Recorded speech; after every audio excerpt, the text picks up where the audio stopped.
1920 के दशक की कड़ाके की सर्दी थी। अमेरिका के एक राज्य विस्कॉन्सिन में हर जगह बर्फ जमी हुई थी। विस्कॉन्सिन एक ठंडी और खेती किसानी के लिए मशहूर जगह है, जहां बहुत से छोटे बड़े किसान रहते थे। इसी इलाके में एड कार्लसन नाम का एक किसान अपने फार्म में खड़ा था, जहां उसकी एक गाय मरी पड़ी थी। ये वही गाय थी जो कल तक बिल्कुल ठीक थी, चारा खा रही थी, आराम से बैठी थी, लेकिन अब उसकी नाक से खून बह रहा था। न कोई जख्म, न कोई बीमारी। एड कार्लसन परेशान था, आखिर उसकी गाय की मौत ऐसे कैसे हो गई। कुछ ही हफ्तों में कई और किसानों ने भी ऐसी ही परेशानियां बताई। उनकी गाय और बैल अचानक मरने लगे। कई बार सिर्फ हल्की सी खरोंच होती, लेकिन खून रुकता ही नहीं था। कुछ जानवरों को अंदर ही अंदर खून बहने की शिकायत होने लगी और वो मरने लगे। वेटरनरी डॉक्टरों के लिए भी ये पहेली बन गई थी। ना तो कोई बुखार था, ना कोई बीमारी, ना इन्फेक्शन। तो फिर इन जानवरों की मौत की वजह क्या थी? धीरे धीरे डॉक्टर और किसानों को एक बात समझ में आने लगी। हर उस फार्म में जहां जानवर मर रहे थे, वहां एक ही जैसी चीज इस्तेमाल हो रही थी, और वो एक चीज थी स्वीट क्लोवर से बना हुआ साइलेज, या एक तरह का चारा होता है जिसे जानवरों को खिलाने के लिए स्टोर किया जाता है। स्वीट क्लोवर एक खुशबूदार और प्रोटीन से भरपूर घास होती है, जो आमतौर पर मवेशियों के लिए बहुत फ़ायदेमंद मानी जाती है। अगर स्वीट क्लोवर को सही तरीके से स्टोर ना किया जाए तो उसमें फंगस लग जाता है, और जब यही फंगस युक्त चारा जानवर खाते हैं तो उनकी तबीयत बिगड़ने लगती है। डॉक्टरों ने इसे अजीब ब्लीडिंग बीमारी का नाम दिया, और इस बीमारी को उन्होंने कहा स्वीट क्लोवर डिजीज़। लेकिन इस बीमारी का असली कारण अभी भी किसी को नहीं पता था। तो इन गायों को क्या हो रहा था? हेलो फ्रेंड्स, आप देख रहे हैं pharma today channel. Pharma today channel में आपका बहुत बहुत स्वागत है। अब इस कहानी में आते हैं। डॉक्टर कॉल पॉल लिंक, जो विस्कॉन्सिन यूनिवर्सिटी में बायोकेमिस्ट थे, जब उन्होंने किसानों की ये अजीब घटनाएं सुनी कि गाय खून बहने से मर रही हैं और कोई वजह समझ नहीं आ रही है, तो उन्होंने ठान लिया कि इस रहस्य को सुलझाना ही होगा। 7 साल तक डॉक्टर लिंक और उनकी टीम खेतों से सड़ी हुई स्वीट क्लोवर इकट्ठा करते रहे। वे उसे सुखाते, पीसते, अलग अलग केमिकल से उसका विश्लेषण करते, दिन रात लैब में मेहनत करते रहे। 1939 में आखिरकार उनकी मेहनत रंग लाई। उन्होंने एक रंगहीन क्रिस्टल जैसा पदार्थ खोजा जो खून को जमने से रोकता था। इस खोज को नाम दिया डिकोमोरोल। ये खास यौगिक स्वीट क्लोवर में मौजूद एक प्राकृतिक तत्व कौमरिन से बनता है, लेकिन तब जब उसमें फंगस लग जाए।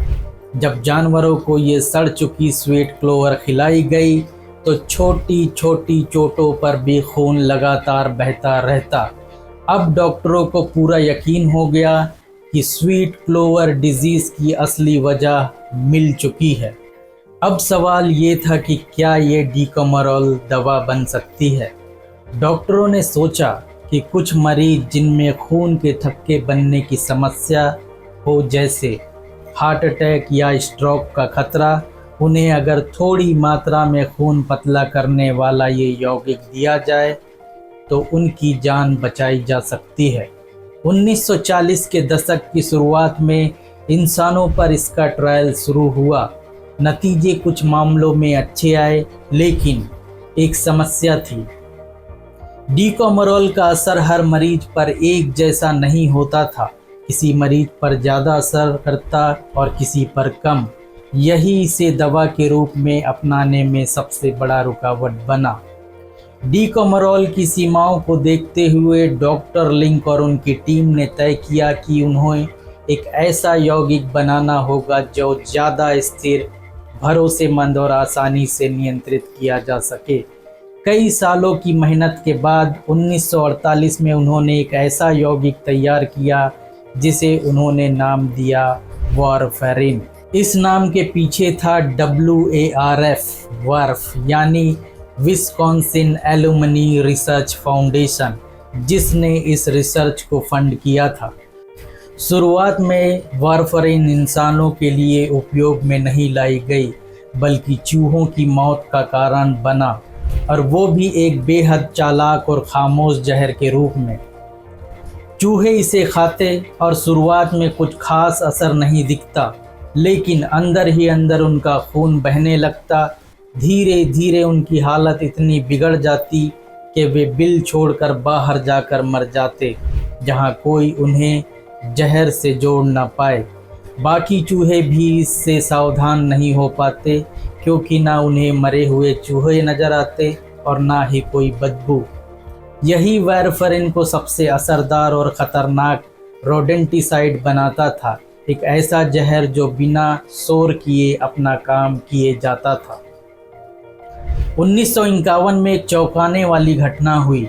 एक अमेरिकी सैनिक ने वारफरिन युक्त चूहे मारने वाला जहर निगल लिया आत्महत्या के इरादे से, लेकिन डॉक्टर ने तुरंत विटामिन के देकर उसकी जान बचा ली, क्योंकि विटामिन के वारफरिन के असर को उलट सकता है। यहीं से डॉक्टरों के दिमाग में एक नई उम्मीद जगी। अगर वारफरिन को सही मात्रा में और डॉक्टर की निगरानी में दी जाए तो ये जान बचाने वाली दवा बन सकती है। वारफरिन एक एंटीकोगुलेंट मेडिकेशन है, यानी ऐसी दवा जो खून के थक्के बनने से रोकती है।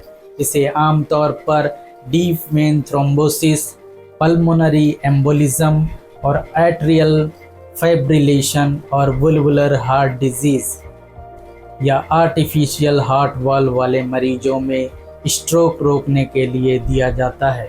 कभी कभी यह ST segment elevation myocardial infection या ऑर्थोपेडिक सर्जरी के बाद भी दी जाती है।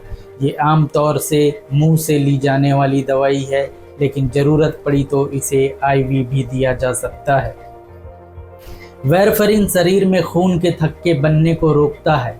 विटामिन के एपॉक्साइड रिडक्टेज नामक एंजाइम को ब्लॉक करके, जो विटामिन के को दोबारा एक्टिव करता है। जब विटामिन के पर्याप्त मात्रा में सक्रिय नहीं होता तो खून जमाने वाले फैक्टर जैसे फैक्टर 2, फैक्टर 8, फैक्टर 9 और फैक्टर 10 की मात्रा कम हो जाती है।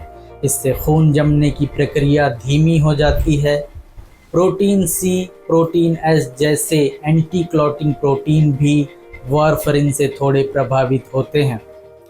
अक्सर इसे विटामिन के एंटागोनिस्ट कहा जाता है, लेकिन ये नाम पूरी तरह से सही नहीं है।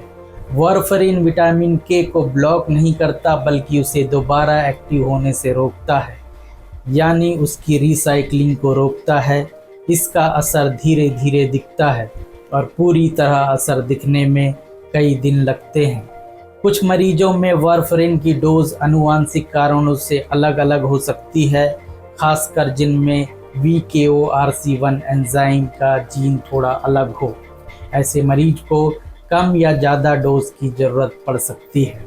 1954 में वारफरिन को इंसानों के लिए दवा के रूप में मंजूरी मिली और इसका नाम रखा गया कॉमाडिन।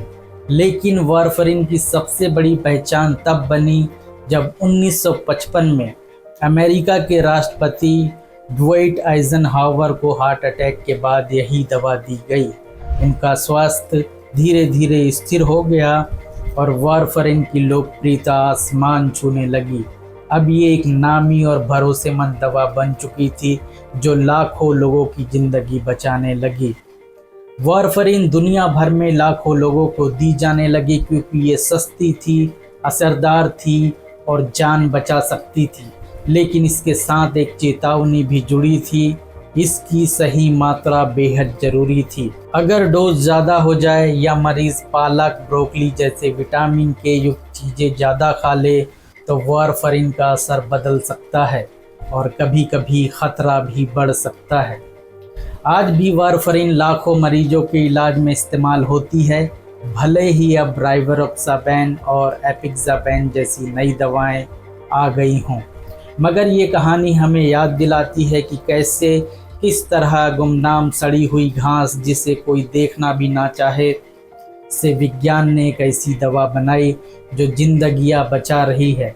ये कहानी है जिज्ञासा की, मेहनत की और उम्मीद की कि कभी कभी सबसे बड़ी खोजें वहीं से शुरू होती है जहां हम सबसे कम उम्मीद लगा बैठे हैं।